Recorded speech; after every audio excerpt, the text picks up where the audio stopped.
Hello, and good morning, good afternoon, and good evening. Thank you so much for joining us today on Accessibility Day. We're going to get started here in just a second. So, thank you for those who are tuning in. We're just letting everybody get sort of settled before we get started. I hope your Accessibility Day is incredible so far. Mine is.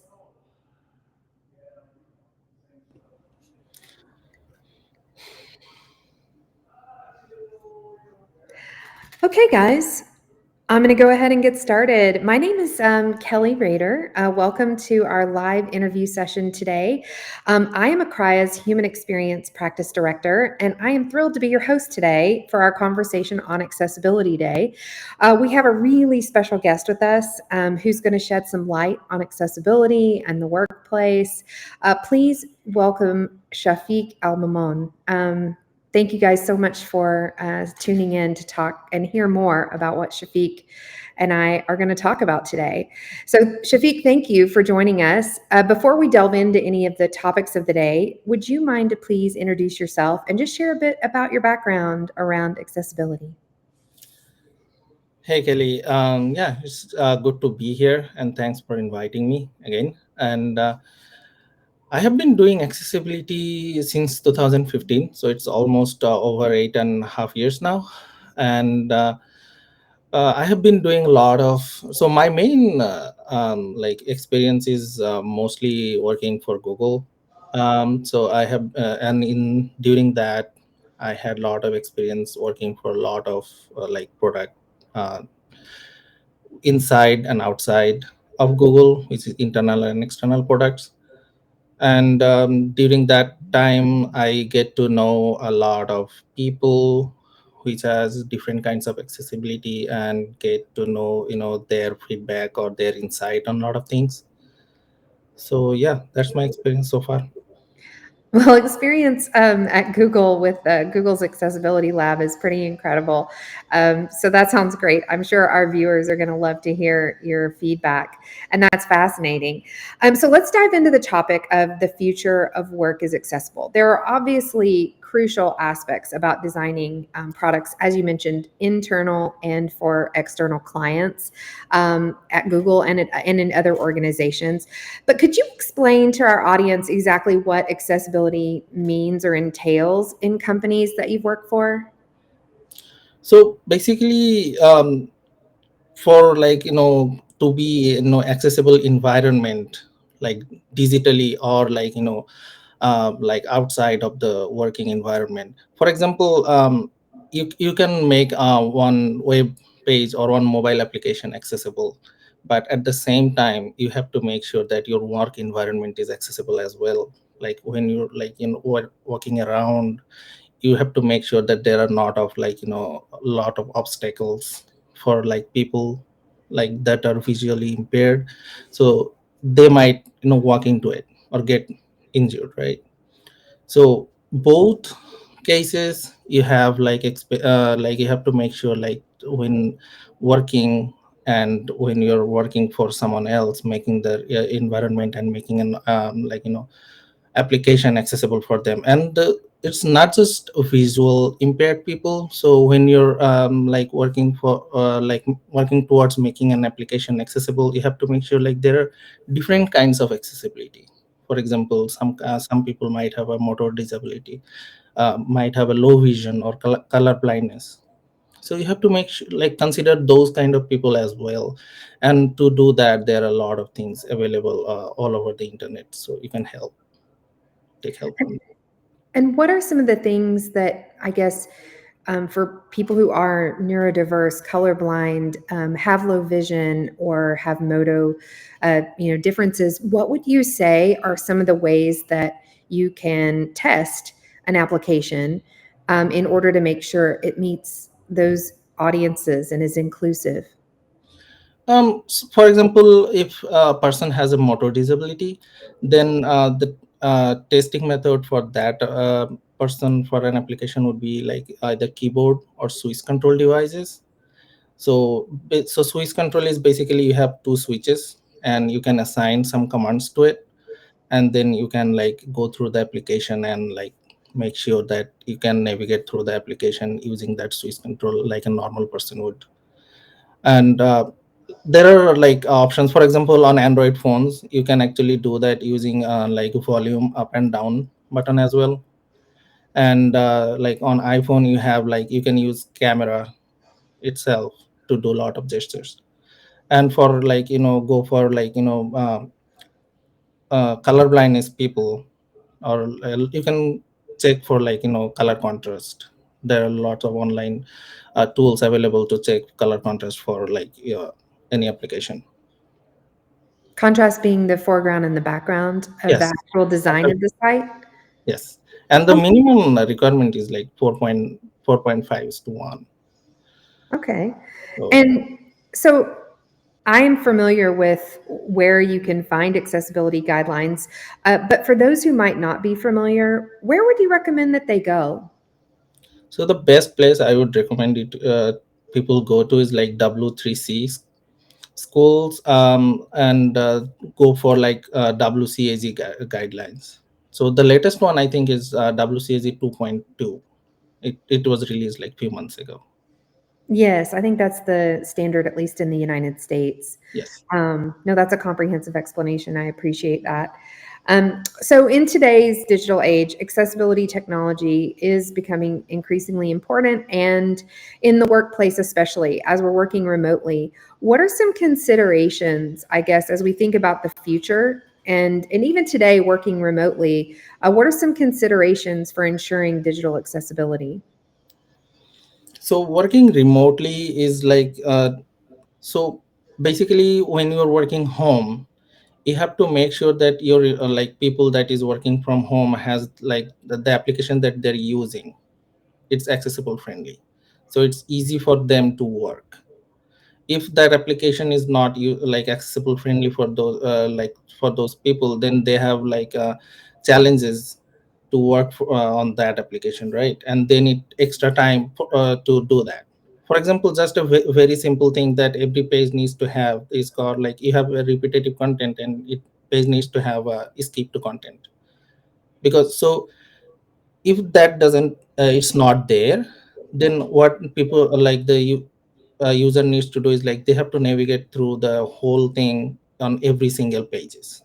So that takes time. Even if you consider like maybe 10 seconds, you it adds up, right? So maybe they can, if an application is like it's accessible, it's good for the people. And it's not so people think that accessible, making an application accessible is just for accessible people, but that's not it. It helps everyone. Like even like for example, if I am using an application, and if that application is accessible friendly, it helps me as well. So it's for everyone. Absolutely. And I think honestly, accessibility is good for machines as well. When generally speaking, when you improve an application or a website, you also improve things like your SEO or your Google Core Vital scores or even performance for that matter. Awesome. Well, thank you for that. So I know you got to work in the Google Lab, and I'm sure others are very interested, as am I. But what do you think we could learn from you with your experiences having worked with Google in their accessibility lab? Because you've been there for quite a while now. Yes, and I have been there for like since its beginning. So the thing is like when you are making an accessibility lab, you have to consider like the space around, like the physical space around itself. Because like not lot many people consider that. They just say like any small space should be good enough, but that's not it. Because you need to have like, for example, that people that uses a wheelchair, you need have to have enough space for a person with using wheelchair to move around. It's not for just for us. Yeah, we can just walk and squeeze through, but they can't. So just like it's as important as having like a lot of tools to do like in the lab, like special kind of devices. It's the same time, it's the same importance for having a space like considering accessibility as well, so you can move through it. And also all the devices and all the instruments that you have, and all like the physical space itself, it needs to be marked properly, like for accessible people as well. And what does that mean to be marked? Mark means, for example, you have a like, let's say you have a special devices. Let's say you have a switch access device in front of you, but I know I can see it, so it's a switch access device.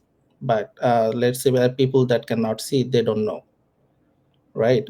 So you need to like, you can provide a braille, like in written, let's say notes, sticker along with it, so people that cannot see, they can just use the braille to know that it's a switch access device.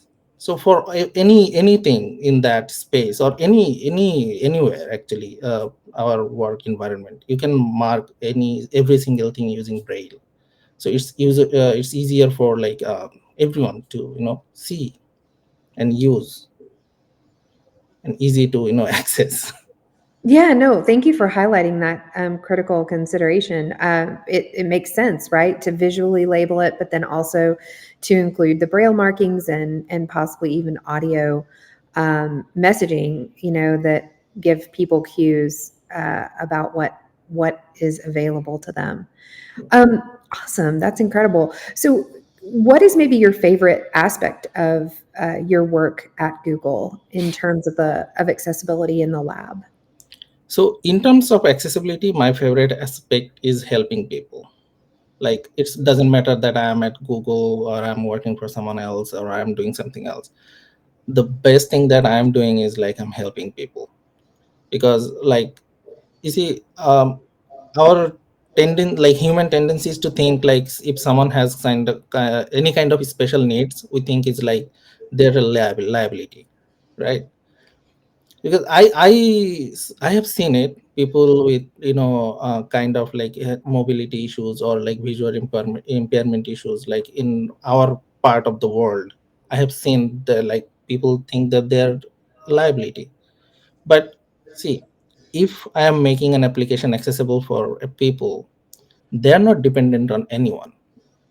They're working as an individual, an independent individual, right? So I am making a difference on, like, if I worked on maybe if I worked on over maybe 100 applications, I have worked more than that actually. So if I did that, I at least made one person's life easier. So that's enough. So I helped someone. So accessibility is all about helping people. It's just not, it's helping people, helping ourselves as well. And company as a whole, even if you think about like the bottom line, right? Where is business? So even if you think about the bottom line itself, accessible people are like in millions. So if by not making your product accessible, you're losing millions of like potential users for your application. No, So you make a very valid point. I mean, it's actually good business sense yeah, to serve everyone, yeah, and it's regardless. win-win for all of like all party involved. Absolutely. Yeah. So, what advice would you have for? I'm sure we have designers and developers that are on the call, and I'm sure that they want to understand. What can they be doing to advocate for accessibility for their colleagues and for the products that they work on? What advice would you have for them? So I would advise to not think accessibility as an, I know, afterthoughts. Kind of like, I have seen in my experience that lot of product teams, they come like, we need this in like 2 days, but that would like, it's a huge project. Like, the Mhm. project is that they have a lot of use cases, they have a lot of component, they haven't done any kind of basic accessibility testing itself, and they're like, we just need it immediately. Because the thing that happened was, when they were trying to release it, they came to know that they need to pass like at least basic accessibility guidelines. Before that, accessibility was not even considered. Okay, so people think accessibility as just a, like checklist, like we just need to do it, that's it. But that's not it. And also, like, if you are doing accessibility after your product is developed and everything, so the late you try to do accessibility, the more costly it gets. So So it's better to just do it right from the beginning. exactly, though the cost involved at the beginning itself, but see it, if you are doing it at the beginning, the benefit is higher than the cost. Mhm. So my suggestion would be to, like, think about accessibility from the very, beginning phase, like initial thinking phase of the product itself, not like an afterthought. No, that makes sense. I have heard that Forrester actually, I think, put a number to it years ago that said for every dollar that you invest in usability, and of course accessibility is part of that, but you get back 100 times your investment if you do it at the beginning. So that's that's really practical advice. I know that developers might say, though, that they get the requirements kind of from the product team and the design may have already been completed. So, if you're a developer who wants to advocate for accessibility, what advice do you have for them to try and, I guess, get it worked into the requirements up front?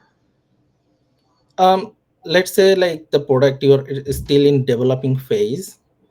So by that time you can read, like, go through, like, WCAG guidelines and see what the accessibility requirements are. Not necessarily that you have to go through every single one of them. It depends on product to product. For example, if your product doesn't have any, like, video or audio, you don't need to go through those. Or do, for example, do like very specific, like basic, automation test. You have a lot of tools available, like you have 11y tools, you have like X tools. So do a very basic, like testing on your application, like whatever you did so far. So you will have an idea how badly you messed up or how better position you are in. Okay. So yeah, like I would suggest to go through, like, the basic requirements first. And because WCAG has like three different types of, like, levels: A, double, and triple A. Very few companies have triple A. So the basic that everyone goes for is double A. But I would say, like, at this point of time, as you have mentioned, in this kind of like situation, I would come, like, tell them to at least go for one, like level A, and go from there. Okay, that's really good advice. So basically, compile your code, use any of the tools that are out there. There are so many that will test against the WCAG 2.2 standard. And then you're just saying start with level A and work your way up. Yep. Perfect advice. Wise words. Okay, well, in terms of resources, I know that you are JAWS certified. Can you talk about other certifications that you feel like are relevant and that will become more relevant as we think about the future of work? Yeah, I can definitely say that, as I learned the hard way. If there are like, at least the basic, like, or at least one certification that you should have, and that one is trusted tester certification. It's free to do, but I would advise anyone that's starting to finish it up, because I started and I took way too long to finish it. And by the time I came to the examination itself, they updated it. So I had to start from the beginning itself. So All right. then you have like some, like, you can go a little bit higher. You have like CPAC and WAS certification. So WAS Mhm. is more technical, like it's all about like coding and more like in-depth knowledge or like that. And CPAC is more like, theorized. So Okay. I would recommend having all of them, which I'm planning to have now. Nice. Nice. No, I appreciate you sharing your Your those. audio is not coming. Just to let you know. Can you hear my audio now? No, I'm not able to hear. And Okay. I wonder if it's just you or if it's me too. No, I Still don't keep. know what happened, but audio is not working anymore. I don't know if you are able to hear me. I am able to hear you. Okay, you're back. Okay, perfect. Sorry for that. Excellent. So, thank you for sharing about your certifications and some of the resources that our viewers can also pursue alongside you. So, in addition to that, I would say, do you have advice? I guess when you think about workers that are newly in joining a team, or maybe they're coming out of college and they're really trying to sort of make a difference, in the products teams or in a research organization, or even in a lab setting. What advice do you have in terms of being the new person and really trying to be an evangelist, for really everyone, for all people and even machines?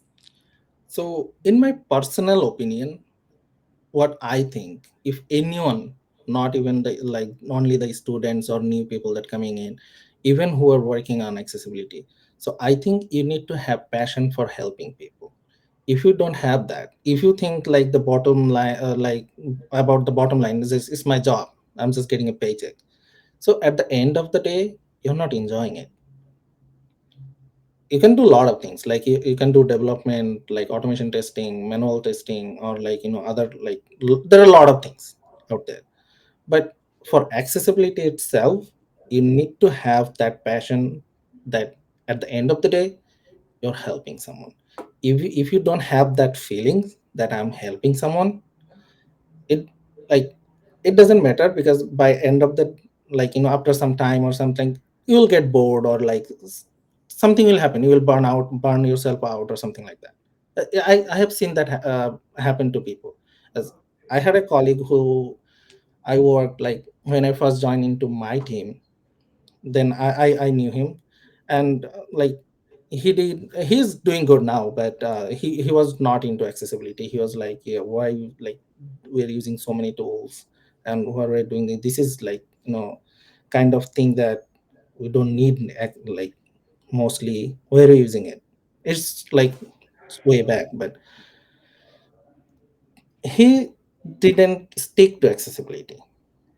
He went to somewhere else, which is fine. I'm not saying there's anything's wrong about it, but he just didn't like it. So if anyone is coming into this field, or like working or want to come into this field, it's if you have the like mindset of like helping people, it's amazing. As I have helped a lot of people, like it's not like outside of my work. So there was one time I went to a school. So I have seen a lot of people, kids that like have different types. I don't want to mention the like a lot of things, but I have a lot of disabilities. So I have like given them some applications, and like prosthetic arms, and the feelings that like I got from that experience, it's out of this world. I cannot even explain it. So you need to have kind like that feeling that I want to help people, and like you have to like realize that by doing this work I am making a difference on someone else's life. Well, that's probably why we have an accessibility day, and why it's celebrated. I know a lot of designers get into their field because they want to make applications that are easy to use and to simplify things. And I agree with you. I think if you go into accessibility, you definitely have to have a passion for people, and really wanting to meet the needs of everyone. I know I can speak to a friend named Lori Mahoney. I'm not afraid to say her name. She's an incredible accessibility evangelist, and probably the person that put accessibility on my heart, um, when I was in more of a design role. But yeah, I think if you have a chance to be a part of a team and share your passion, the kind of passion that Shafiq is talking about, I think it can make a real difference on people, and it can also make them feel more passionate about their work. So I think that's great advice to go with the passion and just really trying to explain why you want to do the work you want to do. Um, well, lastly, I just wanted to say that I can only imagine what it was like, working on Google Core products, and then working on all the products that Google extends to all of us. But did you ever have a favorite project, and that you can share that talks a little bit about Google's passion for accessibility? Because I know that they are a leading organization when it comes to accessibility and are trying to pioneer it in all of their products. Yeah, Google actually is very serious about accessibility. They do a lot of things and they're open to a lot of things as well. Like if you have an idea about accessibility, they're open to listen to you anytime. So that's good on them. And I do have a favorite project, and that is called Jacquard, because from the beginning of it, still it was way too late because the product was like developed and everything, then it came for testing. Accessibility was not considered from the beginning. But on Android side, I worked on that for like few years, and it was an amazing experience because when I first started it, before it was announced, and it was still, I think, fish food. So there were like, I think I had like over 150 issues on that, on different things. So that the launch got delayed, and I think, if I'm not wrong, two of the legal team also got involved that we cannot release this into the public. So yeah, I really take pride on that, because that's, I did that, I stopped it. Well, that's awesome. Yeah. No, that's great. And, I have experience too of litigating on behalf of customers who were not accessible. And so you're right, it can become a legal issue. Everybody is required, just like you're required to be ADA compliant when you build a building. You also have to make sure that the digital products that you build are similarly, accessible and available. On a reasonably equal basis, you know, just like buildings. So sometimes it does come down to the legalities, but that's really cool that you actually made sure that the product was going to be accessible. That's really powerful. I'm not sure all of us could say that. That's incredible. Well, I know that a couple of people have been chatting and asking, are we hiring? Yes, we are. We hire individuals just like Shafiq. We are always looking for the best talent in the space. And so thank you for that question. And I know that there was some questions about additional tools and things like that. We will try to wrap that up and make sure that we publish out a summary of all the tools that we mentioned on the call today. And I just want to again thank you, Shafiq, for all of your excellent advice and the fantastic discussion. And thank you to our audience for all of you joining us from around the world. We appreciate it. And we hope that you will join our future conversations about other things related to human experiences. Until next time, thank you so much and happy Accessibility Day. Yep, same.